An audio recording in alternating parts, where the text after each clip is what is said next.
Okay. You'll probably get a little notification asking. Got it. Okay, so here we are. After tributes and So maybe yes, not to be ever in our favor, we made it to something. yes, I feel like we were not prepared to be tribute today, We but were not. we have prevailed in our own way, and I'm proud of Yes. us. Yes. We are here and we have come together today to talk about decompression time Yes. for first responders. And particularly, I think one of the reasons why we decided to have this conversation now is because the holidays are coming, and more than ever, there's going to be this demand on first responders to participate and engage in like normal personal life events and experiences. And that can be really hard to manage, especially when a lot of you are still working through the holidays. Like things Right. don't stop, and unless you've taken time off and get time off, like you're still in the grind, even though the holidays are on top of us. Yes. And it's like there's something, especially the spouses, right? And not even just the family demand, then you're separated between two families. So it's like, what are we doing this weekend? Are we doing something this day? Are we separating a day like in between? So yeah, that decompression time you need before you go to work on the next day, like is when do they fall and things like that. So it's definitely, yes, Halloween to like New Year's is like, January 2nd. yeah. Yeah. Yeah. I know, right? It is a intense period of time. I think it's intense for everybody in their own way, but there's a particular set of barriers and struggles when it comes to first responders and navigating the decompression time. I'm Katie Bingner. Let's do some intros. I'm Katie Bingner. I'm a licensed mental health therapist and a communication coach, among other things. But that's what we're kind of here to talk about today is these kind of intersections of how decompression time is really important for your mental and emotional health, but also how to ask for it. How can I communicate that need in a way that will be more effective in me being able to get time and also hopefully reduce conflict with my partner and family. Nicola, why don't you introduce yourself?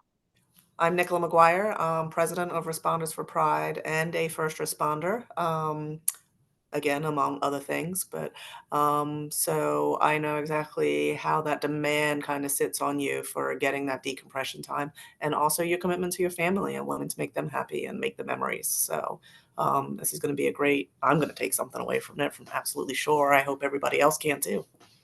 Yeah, that is the goal. We're going to talk about what decompression time is, why you need it, and how to ask for it. So Which is hopefully, the hard one. yeah, well, That's yeah, the last part. That's the hard part. that's usually the hardest part, Yep. right? Is once you have the information, how do you put it to action in your life to make things better? Yep. So we're gonna just dive in and talk about what decompression time is. And so before I kind of give my conceptualization of it, what do you see it as a first responder? Um, the moments you need after a call, um, a day at work that has been struggling, whether administrative wise or just call volume wise, um, even decompression from just noise, right? Like sometimes, like just sitting in the shower, just without anything else, taking a minute in the car before you walk into the house. Sometimes that is a little bit of decompression time, but it's taking moments that you need in order to settle your body and mind back down after, again, a call, a day, a moment. Right. Anything that activates you, right? Yes. And so yeah. I mean, that's essentially what I've put together as well. Is just, decompression time is the much needed recovery time on your mind and on your nervous system in order to shift back into a normal life mode, whatever normal life looks for you. Yeah, functioning human being. Right. Stepping out of that role as the first responder and into everything else that you are. Right. And there's this need to allow your mind and your body to recover from what it's been through and then shift, right? And that's what that decompression time is all about. It allows for a recovery period and a shifting. So it's really, really important. Yeah, And like absolutely. we talked about, it becomes even more challenging during the holidays because there's more pressure and expectation, I think, Right. to give more time and stretch time. Yeah. And you don't disappoint, Exactly. And right? Like, your loved ones want it, but I think also you want it, right? It's like right. Yeah. there's a conflict. There is absolutely. So there's days where I'm just like, I just need to be home, just like chilling, watching the TV. But then it's like, we're doing something. Mhm. And it's like, I want to do that something because I want to make, memories with my twins. But at the same time, I'm like, I just need a nap. Like, The body can't do it. Exactly, right. exactly. So we're kind of venturing into why do you need it? Why do first responders need decompression time? And I think this is really, really, really important information to arm yourselves with, and also for your family and your partner, especially because this is the kind of information that's going to help you to make more effective decisions around the time that you need and also the shared time that you guys agree upon. So the thing is, as you mentioned, decompression time is necessary for all first responders, whether you're coming off of a call, coming off of shift, or coming off of your week. Hmm. Yeah. It's necessary in all of those points because again, it's that shift period, Hmm. and that recovery time. And so it is important to know and to really understand that as a first responder, like your nervous system has changed. Yeah. Right. I'm on heightened alert for 48 hours. Mm-hmm. Well, yeah, for 48 hours during my like day works. I may shift over in between my nights because I do two 10-hour days, two 14-hour nights. So I may have that like 14-hour switch in between, and then it's right back on for another 48 hours because like there you don't get that downtime as much as you need, right? Because you come home, you make dinner, you're going to bed, you're getting up again in the morning, you're going back to work and doing the same thing over again. Yeah. Yeah, all those So things yeah, the over time. nervous system is to me normal, right? But yes, it is on heightened alert, right? You're ready for the next cluster of whatever life is going to throw my way for the day. Exactly. You've described it really, really perfectly. Like regardless of what your shift work is, right? Because you just described a very specific type of shift work. Right. It's kind of unfamiliar for me. My wife's in law enforcement, but I've heard of all kinds of different, Right. what seems like crazy schedules that you have to accommodate to Hmm. do your job. And what happens is whatever your schedule is, you become conditioned. Your actual physiological body becomes conditioned to gear up, Right. right? And so it can be something as simple as a sound, like hearing the click of the radio, Right. or whatever the sound is that's associated with a call coming in when Yep. dispatch gets on, or whatever it is, Hmm. that basically triggers your body to go into a stress response. But prior to that, your body is conditioned to be geared up. You're already in that hypervigilant state Yes. when you're on shift, right? When Yes. you're on duty. Yep. And that's because your body has learned that it needs to be ready to rapidly take you into that stress response, right? Right. Take you right into being prepared when the call comes in, when the danger or the crisis arises. Right. And when you're on duty, it could be at any time, Absolutely. right? It's that readiness. Absolutely. Yeah. So like my first day in, my phone, I turn on my app that sends me my alerts. That's when you feel Mm-hmm. that change, right? Like I'm ready to go, right? Heart rate goes up. I maintain a higher heart rate throughout 48 hours, like I said. And then, yeah, so because I'm ready to go. Right. Yeah, I'm sure a lot of partners can relate to watching their first responder partner change a bit as they get ready to go on duty. Yeah. right? Like conversations don't seem as fluid. Mhm. They don't seem as present, maybe. Yeah. And there's that's all part of that conditioned response of starting to gear up. And it's not just this kind of decision making, it's a physiological response. And that's really what I like want to drive home is, you know, like being in a car and you're like merging onto the highway and that gas pedal just starts to press harder and harder. You're getting ready to match the speed of the highway. You're getting ready to move fast. Yeah, that's a really good way to put it, yeah. Yeah. And it's relatable because we all know what that feeling is like. I mean, it's not quite the Mhm. same, but it's that Yeah, relatable sense of like we have to gear up. We have to be ready right, to shift into that environment. right.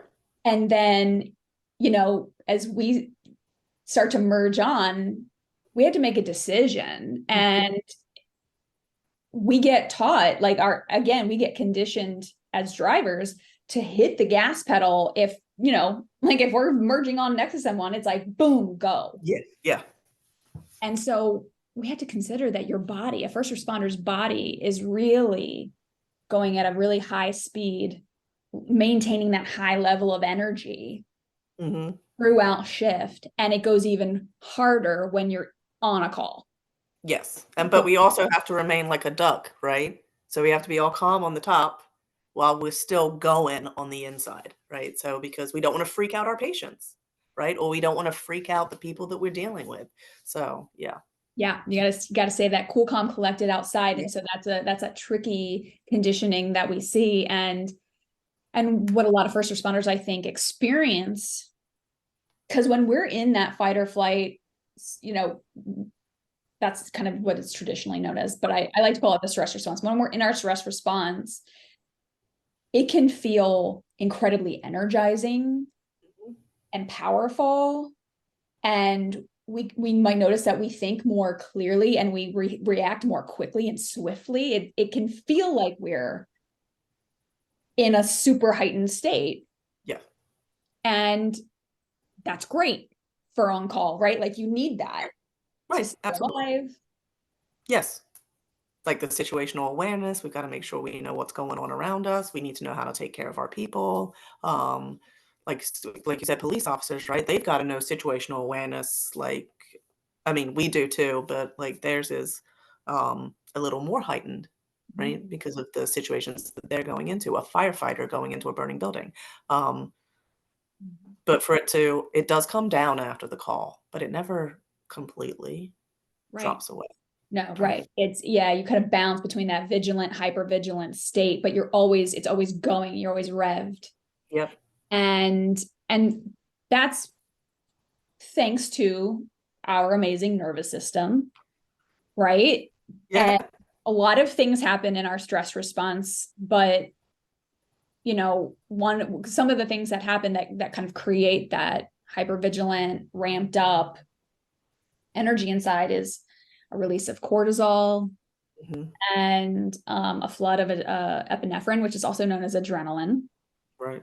And that's what is going to help your body maintain that level of heightenedness, even if you're on shift and nothing major happens, right? Right. It's just being ready. Just being ready. Just being ready. You've got to be able to click right over into that Yep. stress response. And your body, it's not a decision. You're not making that decision. Your body is conditioned every time you go on shift, Mhm. day after day, month after month, year after year. It Yep. becomes very conditioned and it just does it automatically. To the point that I take a casual, like, I just walk out to my car, right? Like, there's no running. Very, There's yeah, and, sometimes obviously, we have trigger calls, all of us do, right? Even when those ones come out, like, I'm still like, "Take a second," right? Take a breath, like, to go out to my car, but that's again, I've been doing this for 16 years, right? You see newer people, they haven't come accustomed to that, right. I right? think you make a really, really important point because from the outside, it looks like you're calm, Like, yeah, I'm freaking out on the inside. right?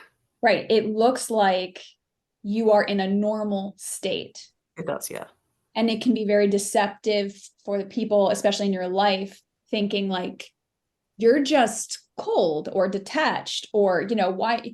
And that's why it's so important to have that awareness that when you actually see a first responder shift into a more like subdued, controlled, calm state, it's probably their nervous system reacting. And it's just what the conditioned response that they've been taught how to do is when everything inside goes up, the external goes down.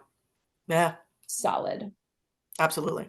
We got to know that, because then with that awareness, our partners, our families can see that and start associating with, oh, okay, they're actually heightened. They're actually coping.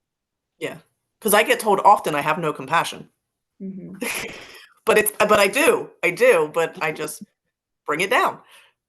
Right. It's just the way that you have to manage. And without the understanding of what's really going on physiologically, it gets misinterpreted. There's a lot of miscommunication that happens. We'll get to that in a bit, but it causes a problem a lot of the time. Yes, it can. And so when we talk about decompression time, we're really highlighting that idea that what goes up must come down. Right. And we talked about how our stress response is like slamming the gas. Well, our body has a natural process to stay alive, right? It's a survival process. So that reptilian brain, like, yeah. Right. If we go up, we've got to come down. And that's it's not a cognitive choice that we're making. It's a physiological downshift. Right. And so it's kind of like slamming on the brake, like downshifting hard. And our system starts to slam on the brake, and it's for recovery. Mm-hmm.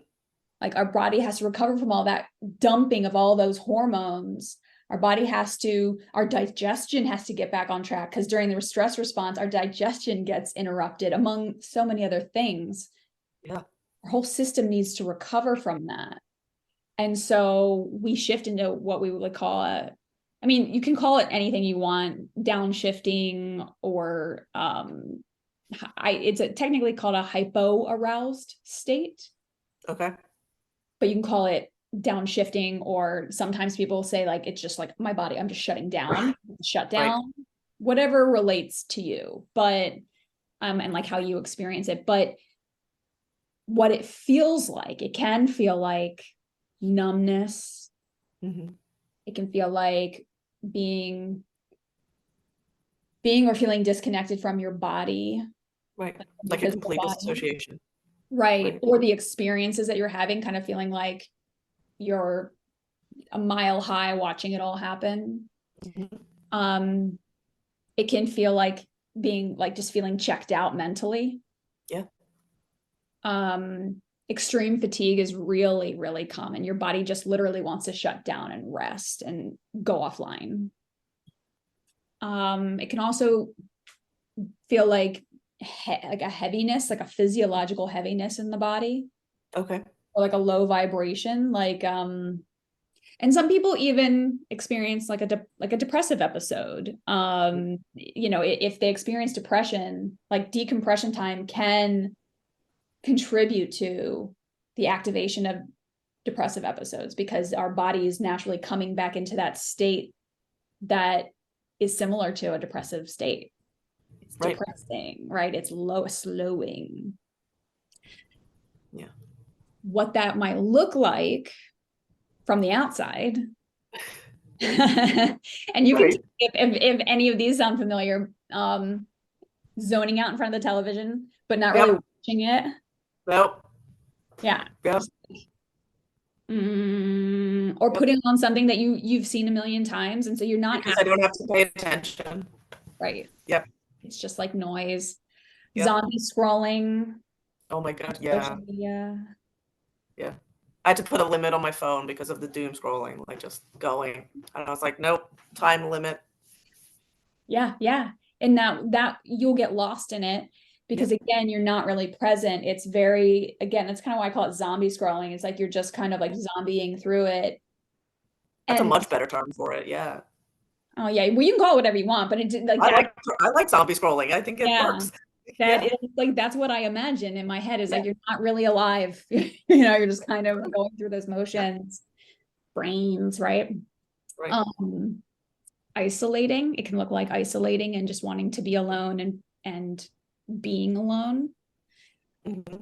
struggling to pay attention when people are talking to you, kind of like the whole yeah, yeah, and someone's like, you're not even listening to me, are you? And you're like, yeah.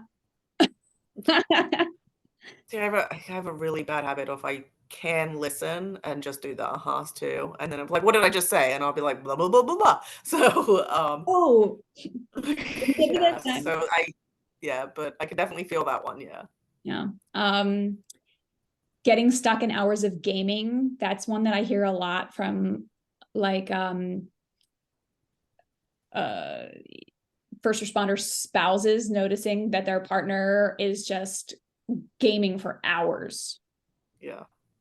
So I don't And really game, but the other day we have a game called Dreamlight Valley. It's a Disney game. I was playing it with Kensington, but I got on and I just kind of started playing it and I sat down and I just kind of zoned in on it. And Steph was like, "Are you decompressing right now?" And I was like, "I am." She was like, "Okay."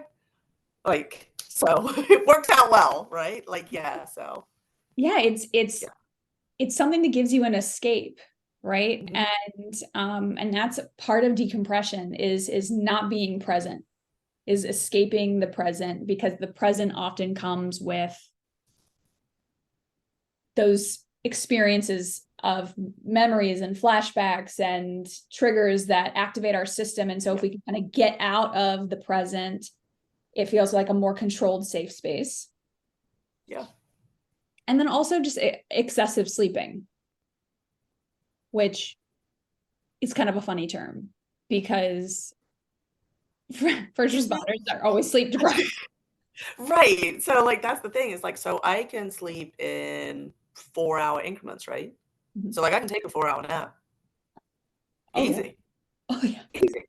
Oh yeah. But then when I go to bed, I sleep for like 4 hours.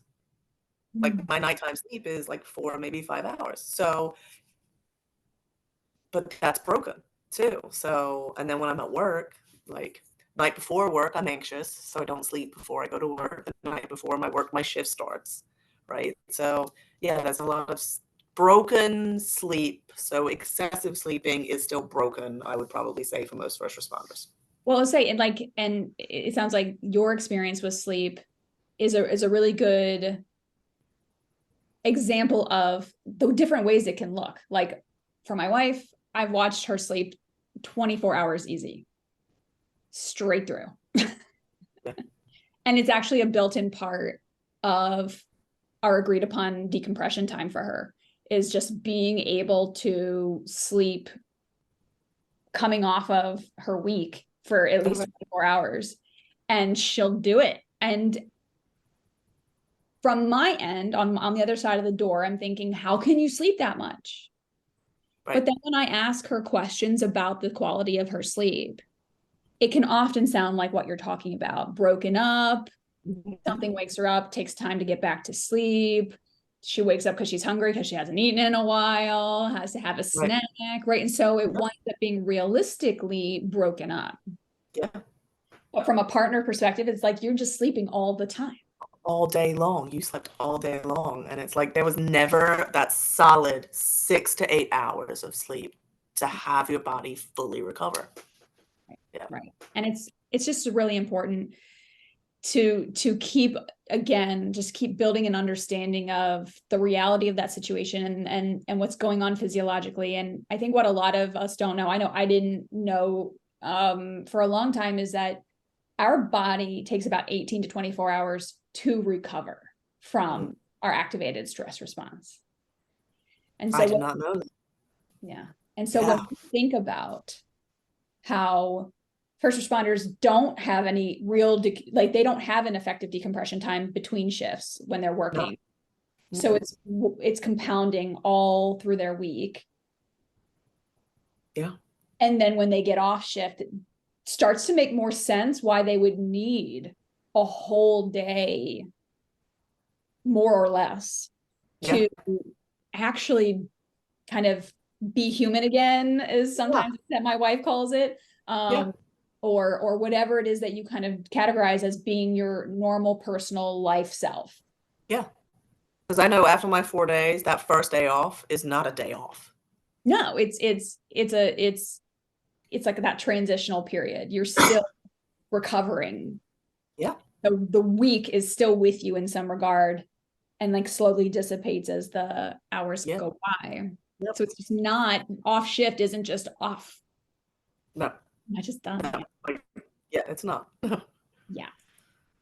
As a partner, I used to take this very, very personally. I think it's understandable, especially when we don't know what's going on in our partner's body and mind. It's hard to cope with. And even as a mental health professional, I mean, I've been doing this for going on 9 years. So I've been a mental health professional for the majority of our relationship. Okay. And I could not put together, until I specifically learned this, I could not put together that my wife's physiology was playing the most significant role in those behaviors that I was kind of translating as, I felt abandoned. Right. I felt rejected. I felt unimportant. I think when you have children, it makes it even more compounded, because then it kind of translates to we're being abandoned, we're being rejected, we're not important. And as kind of the parent at home, and when I say at home, I mean the non-first responder parent, it can almost seem like, well, we're being, I have to protect my children, and we're being, left out, Right. or whatever it is. And that's hard, because the reality is that spending time together is what keeps people bonded. Yeah. Time together is the first thing that first responder Goes away. relationships lose. Yeah. Absolutely. Absolutely. Because, yeah. So it's just really understanding that this would be really triggering. It would lead to fights, misunderstandings, potentially one or both partners reducing the relationship to unhealthy or unsustainable, not really knowing how to navigate it. And then it's like, well, you want more time, you want to decompress. Yeah. And it just seems sometimes like it's just you're asking for too much. This is just So so unreasonable. it is. So like with Stephanie, at the beginning, it was like, you get to sleep at work, because as firefighters, we sometimes get to sleep at work. And I'm like, it took a lot of time and a lot of like discussion, right? And obviously some of it wasn't discussion, right? As you said, there's some conflict, but I'm not asleep, because my body is like here, because my brain is thinking, I'm gonna get a wreck. Somebody's gonna be on fire. Like, everything is gonna be awful. Like, my next call is a pediatric cardiac arrest, or I'm gonna tell a little old lady she's lost her husband after 75 years of marriage. Like, all of those things. So, getting that this is why I need a conversation was very helpful.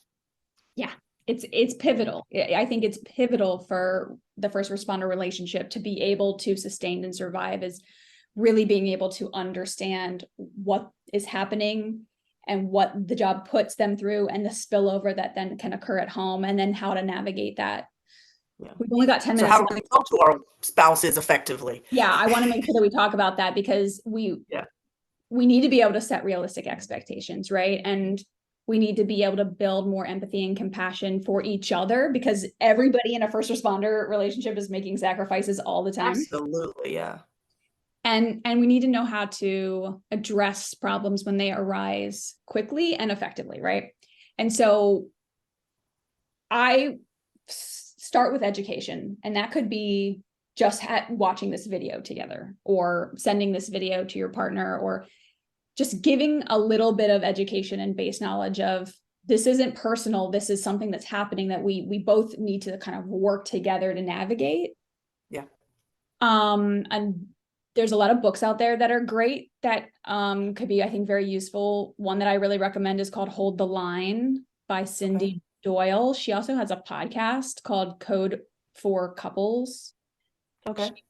She's a mental health therapist, and she's a law enforcement spouse. And so she has that unique perspective that I think we do as mental health professionals who are also in this life to navigate and to help Yeah. others navigate that difficulty. And then if you can, try and communicate with your partner a little bit about what goes on inside of you post shift. Okay. So just kind of letting them know, it sounds like you've had a few, quite a few conversations with your spouse about, this is actually what it's like for me. Right. I know this was what it might look like, but this is actually what's happening. And so it's not like I'm going to work and then getting like this restful 3 hours and I'm just like, yeah, this is great. Like, Ready to go. Like, yeah. yeah. That's actually not possible. I can get kind of like a quasi rest, but your body can't rest in that hypervigilant or vigilant state. Right. I think another important thing, especially for first responders to do, is to recognize the struggle that their partners are going through, kind of let their partners know that you get that they want to spend time together like as soon as possible. Like you get that they miss you. Yeah. I mean, you normally don't see them 24, 48 hours, right? Yeah. So absolutely. Right. Validating them and letting them know like that you get how hard it must be. And it is also hard for you to have to go even longer before being able to spend some quality time together. Like if you had it your way, you would just be well rested and be able to come right off shift and do the family dinner or go to the outing or cuddle on the couch and talk about their, Yeah. if it were up to you, like that's what you would choose. That would be your preference. But that's just not the way that your body is allowing you to function in that moment. Yeah. That makes sense.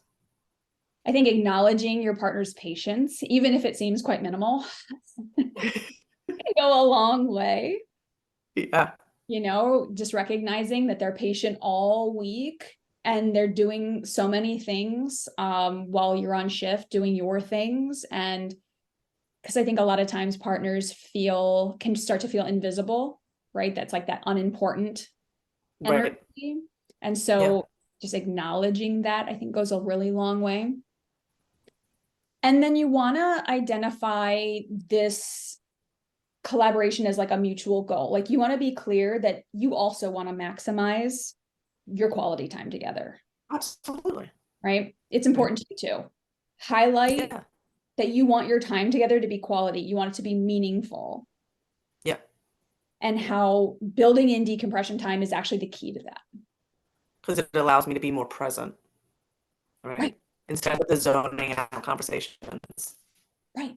Right. Because Yeah. we all know that when our first responder partner tries to force themselves, it's just a frustrating experience. And it's exhausting and it makes you more tired. So yeah, it's hard. It doesn't Yeah. really work out because their body, their physiology is just really not allowing it to happen. And so they could try to power through, but it's not quality, it's frustrating. And more of those bad kind of hurt feelings can tend to come up and get triggered than Yeah. less. So you want to make that connection that this is also your goal. You're in it with them to navigate this together.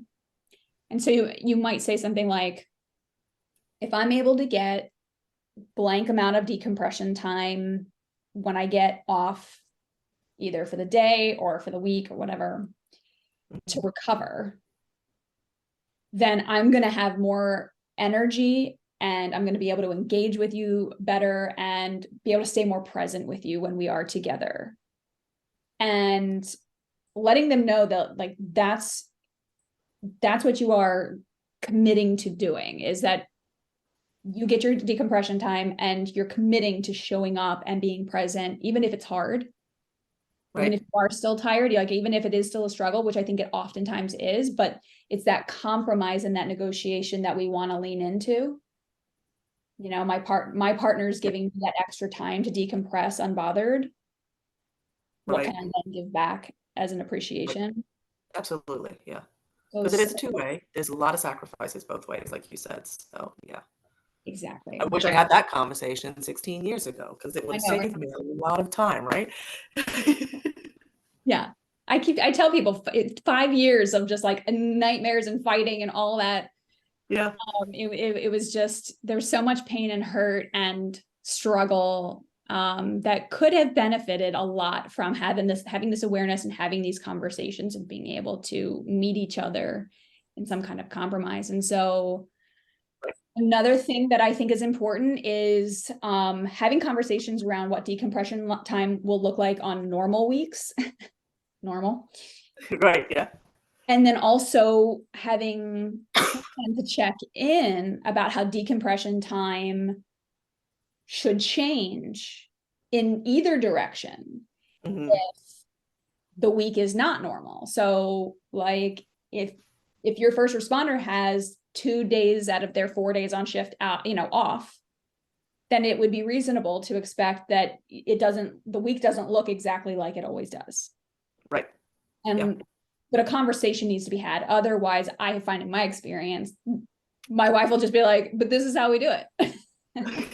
This is the routine. We stick to This the is the routine. Very routine people, right? This is what we do. yeah. But when I present it like, yeah, but our routine has changed this week, and she's really open to being able to be like, yeah, no, that's true. Right. Um, and vice versa when it comes to, well, my wife was just doing her midnight shift and daytime trial for 2 straight weeks, Oh, working insane hours. We both understood that there was a readjusting of expectations. absolutely. Yeah. And so having those conversations consistently is key, and just communicating with your partner consistently, reminding them you love them, they are a priority, that you recognize this is a really tough life to navigate, Yeah. and that you do want to make the most of your time together, that the relationship is important. And as much as it can seem like a struggle, they are important to you. Yeah. Oftentimes, Absolutely. I mean, that makes sense. yeah, Yeah. it can go a really long way. Right. And just say, I just need these 4 hours when I get off shift, or like you with the 24 hours, and then she's all yours. Just that makes it so much nicer. Yeah.